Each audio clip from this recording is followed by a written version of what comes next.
Hello, I'm Areva Martin, and welcome to the special report. Well, shockwaves are being felt throughout the nation. Newly released emails from Jeffrey Epstein's estate are making headlines once again, naming high profile individuals, including former President Donald Trump, and reigniting tough questions about power, secrecy, and accountability. So, what do these new Epstein emails actually reveal?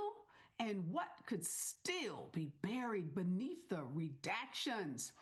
Joining me to unpack all of this, everything Jeffrey Epstein and Donald Trump, is attorney, author, and DEI expert Fatimah Gilliam. She is the founder and CEO of the Azara Group. Fatimah, you and I have been having this conversation kind of privately on text messages. We've been talking about how all of this impacts Donald Trump. And here we are, big news day yesterday with all of these emails being released, some from the House Judiciary Committee and others from actually the Republicans. What do you make of all of this? Well, what I hope what it will mean is that it's going to be chickens coming home to roost. That's what I really hope it means. I think it's a positive sign that information is finally being released on some level. I'm glad that in Arizona, their congresswoman was sworn in. That was the 218th needed signature so that more information could be released soon. But what I really hope happens at the end of the day is that we learn more about the people who abuse these women without forcing or putting pressure on the women to have to out themselves, and that Ghislaine Maxwell stays in prison and is moved to a maximum security facility like all sexual predators should be. Well, let's talk about what we learned from these shocking emails yesterday. Well, starting with the facts that even though Trump has been vehemently denying anything about Epstein's lewd interactions with minors, emails released by the House Oversight Committee show a message from Epstein to his longtime associate Miss Maxwell, let's call her, saying that former President Trump spent hours, this is quotation, spent hours at my house with one of Epstein's victims, and that Trump, quote, knew about the girls, quote. That's a pretty shocking revelation, particularly given that Donald Trump has spent months now and his White House Secretary of Communications and all of his sycophants in the administration denying that he knew anything about the conduct that Epstein was engaged in. But now we have this email saying that Trump spent hours at my house and that he knew about the girls. This is pretty damning for Trump. And we know, Fatima, that the base, the Trump base, the MAGA base, they're not letting go of this. Do you think this revelation, just gives them more fuel? I think it does give more fuel to the people who want to know more about the Epstein files, which, is a good number of the people in the MAGA base.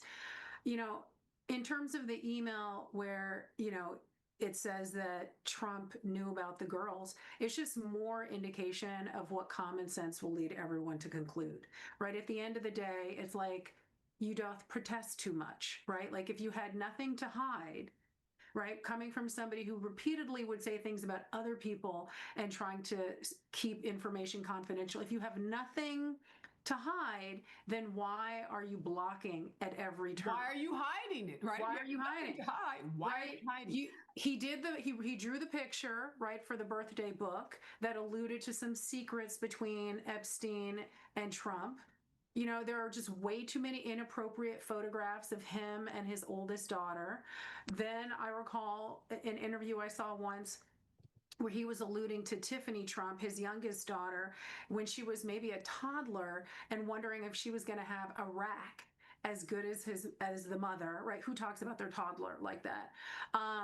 There's the whole grab them by the hoo-ha, right, comment, then him like walking into the dressing rooms for Miss Universe. I mean, there are just too many indications of him just being generally a predator. Then there's the, sexual assault, rape, however you want to categorize it, of E. Jean Carroll at the department store in New York City.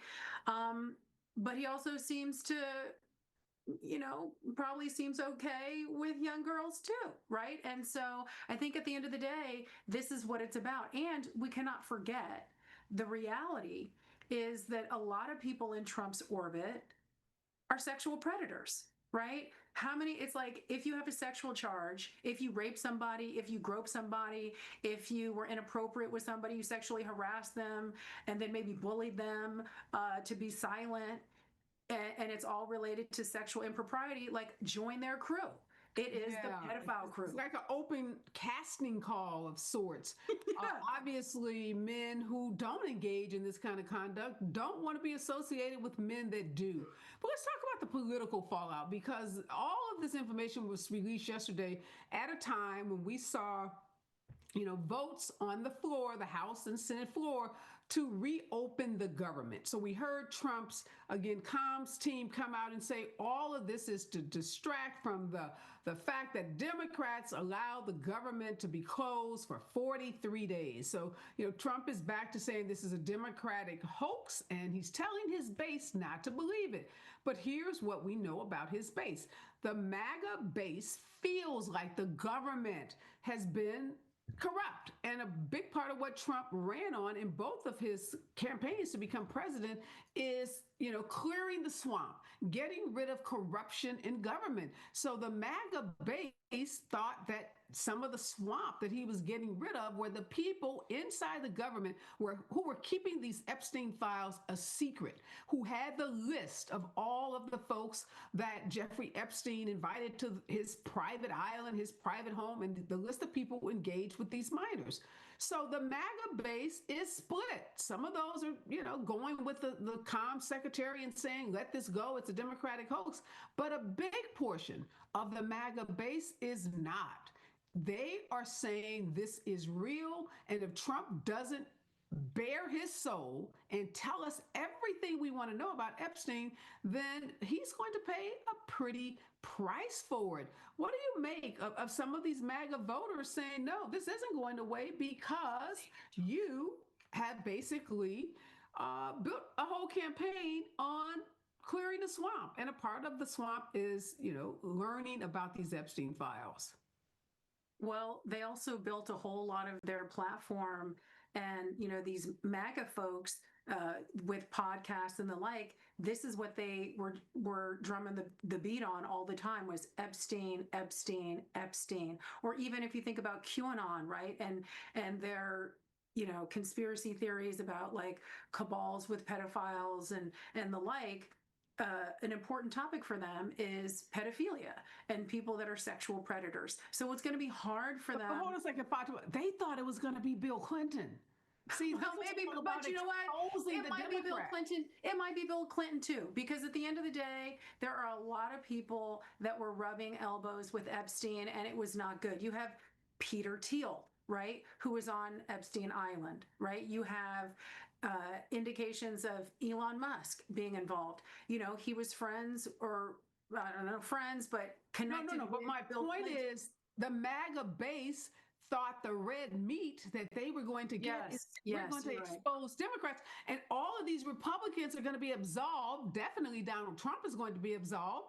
And they never imagined that he would show up in these emails, that he would show up, to be such a central figure to this. So this wasn't about exposing Trump for the MAGA base. This was about exposing the other folks, the other guys, the Democrats. And now it's backfiring. But it's what a prosecutor does at the end of the day. Like, if you don't just go after people per se, you have to follow the facts and follow the information. And sometimes it takes you in a direction that you don't anticipate. So if you have a core a portion of the MAGA base that was hoping that this would point to Democrats or Democrats alone or Bill Clinton alone. Well, that's not where the facts are leading. The facts are leading to a broad swath of people, including a close connection between Epstein and Donald Trump. And a close connection between people like Steve Bannon, just a whole bunch of MAGA-based folks, and the wealthy billionaire class that uphold Donald Trump, like Peter Thiel and Elon Musk, right? And then the people who cover up his stuff, like Alan Dershowitz, right? His attorney and the Harvard professor, shady individual, in my opinion, that are also in this group. And when you start thinking about Bill Gates, right? One of the core reasons why his wife may have divorced him was because he was starting to, I wouldn't say befriend Jeffrey Epstein, but was in discussions with him, and that made her uncomfortable. So yes, Yeah, I don't know. I haven't read much about why Bill Gates's wife divorced him, so I don't have any comment on that. I don't know if that's true. I don't know anything about their divorce. I do know though that this whole Epstein issue is happening at, again, such a critical time in our politics. And as much as we've seen Democrats and Republicans fighting each other, we actually have two House members, one a congressman from California, Rohana, and we have Thomas Massey, a Republican from Kentucky, who've actually come together. They are pushing to get this vote that will happen apparently next week. And now we have this congresswoman from Arizona who's been sworn in. They have enough signatures to get a vote that will force the Department of Justice, force the FBI to release what has been called the Epstein files. How is this going to play out? Because we just proved that the Democrats can win some stuff. We saw that in the elections a couple of weeks ago. But if there's this vote, again, being pushed not just by Democrats, but you have this Massey Republican from Kentucky saying, no, we've got to release all these files. Is this going to hurt the Republicans going into the critical midterms in 26? I think if they continue to block and hold things up, it will hurt them. I think not having the House meet for weeks on end, even prior to the government shutdown, is not a good look for them. And it's alleged or theorized that the reason why that was happening was because the House Republicans didn't want these Epstein files and information to be released. So as more of that comes out, it could hurt the Republicans. But what I think is even more important than that, for it to have the potential to hurt them, then it's really important to think about how information gets out to people in general. Because we see time and time again, there are terrible things that happen. There are things that should hurt, the Trump administration with what they're doing. But general information about it does not reach people. You could watch one of the press secretaries, at the White House, and it's just an episode after episode of gaslighting. And I suspect that more and more of that is going to be happening when you turn to networks like Fox and other media platforms, that there's going to be a lot of damaging information, and it's not going to reach as many people as it should reach. Some of that impacted by media consolidation, some of it being impacted because they don't want to be harmed when this information does hit the fan.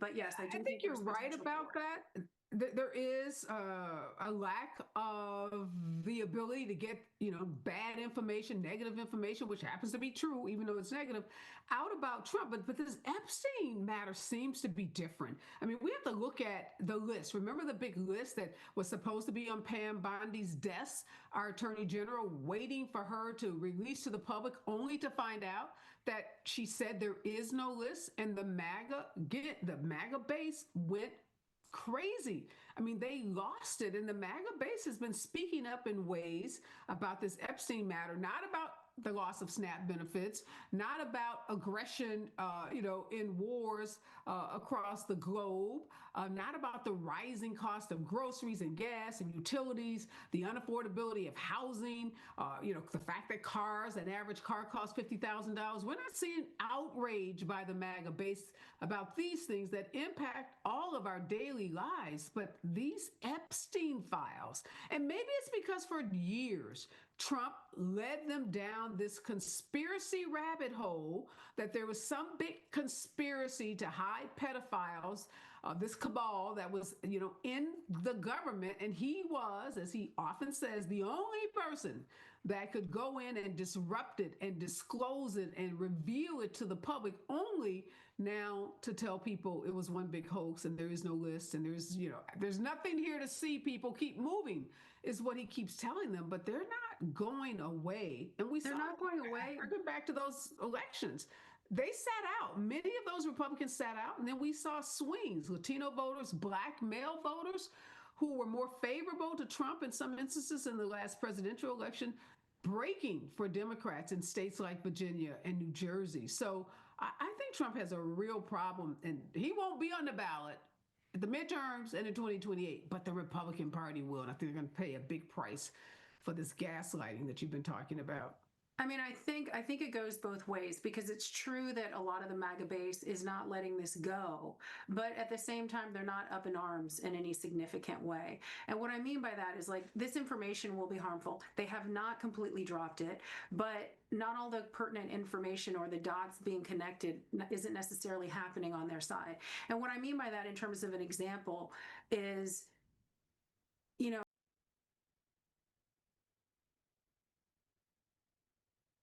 Congress to meet for weeks and weeks and weeks. And he started that before the shutdown. And that is about not wanting to release the Epstein files, right? Because then you had the necessary signature for information to be released. And so if people were really, really angry about it, about not having information, then they should have been more vocal with their members of Congress. And I didn't see a lot of that. Maybe it was taking place. I'm just unaware. So while they're not letting it go, and people still want to know more about it, and they're talking about it, they're not making the linkage between releasing the files and the actions taking place on Capitol Hill that is an impediment or a wall placed in front of people to gain access to that information.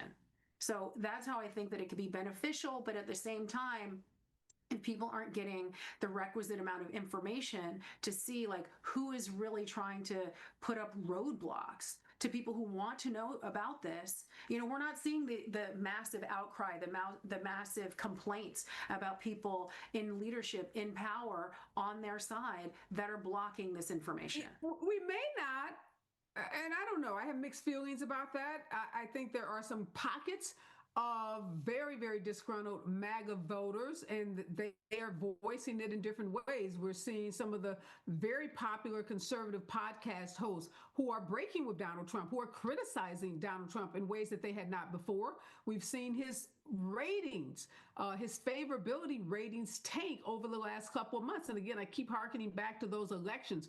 We saw a much larger voter turnout amongst Democrats and independents than we saw amongst Republicans. So I think whether it's the kind of outrage that results in folks taking to the streets and marching, Republicans, some of them are voicing their discontent with this president. And there's so many reasons. I mean, we can't say it's all over Epstein, but clearly folks aren't happy with this president. And we're starting to see a chipping away at the base that caused us to have a really big night a couple of weeks ago at the polls. And I think we're going to continue to see that. I think Democrats have to stay on message. Robert Garcia, my congressman here from California, who is the minority leader of that House Oversight Committee, releasing the files that he had access to and vowing to continue to release information on Epstein and not allowing this to get buried in the gazillion ways that Donald Trump wants to distract us. Like, hey, how about a 50-year mortgage? Put everybody in debt until they're 90 with a starter home. How about, get a car loan that you pay off over 15, 20 years. So by the time the car's paid off, it's in your garage, broken down, And you engine could have bought three busted, cars. tires are busted, all of these ridiculous ways that he's talking about trying to, address the affordability, because quite frankly, Democrats are having an impact on this issue of how unaffordable it is in this country right now and how high everything is, from groceries to, like I said, utility bills. So we're going to stay with this Epstein story. So much more next week. Again, this big tranche of documents, videotapes, audio tapes are to be released. And this is an issue. It's not the issue that I would pick for people to be outraged about, but it is an issue where we are seeing bipartisan support and bipartisan outcries for more and more information. I am so grateful to you, Fatimah, for lending your voice on this important issue. We are going to continue, as I said, to confront this story, help folks understand why it is that Donald Trump does not want the information about Jeffrey Epstein to be revealed, how the revelation of that information is going to impact the Republican Party, because Donald Trump will not be on another ballot again, at least for president of the United States. I guess an ex-president could go run for senator or governor or some other office, and who knows? He's so power thirsty, we may see him on some ballot again. We're going to continue to track the Epstein files, the reveal, the battles for transparency. Doesn't end with one document dump. It starts with questions, and that's what we're doing. We're asking those tough questions. Who holds the power? What do the powerful hide? And to whom are they ultimately accountable? And I say the answer to that is the people. Ultimately, our government is accountable to you and to me and to the people. Thank you for watching this special report. Stay curious, stay engaged, stay empowered, and keep standing up for justice. Thank you. If you want more information about the special report, follow me across all social platforms at Areva Martin. Subscribe to my YouTube page and share the special report. Calling all BIPOC college students, recent college graduates, and clinicians. Here's my story about CORE, a unique workforce development program that is changing lives. My brother is the most caring person you'll ever meet. With his autism diagnosis, my family had to fight to make sure that the resources he deserved were available. That's why my goal has always been to help children with developmental disabilities and give them chances my brother may have missed. So when I heard about the CORE Fellowship, I knew immediately it was for me. The fellowship opens doors for myself and others like me. They offer training, a stipend while you're learning, job placement, and they'll pay up to $10,000 of my student loan debt. The CORE Fellowship is going to allow me to achieve my life's purpose. They care about me, so I can care about others, like my brother. Visit the website to learn more about the CORE Fellowship. Discover your core passion, your power, and your purpose. Apply today.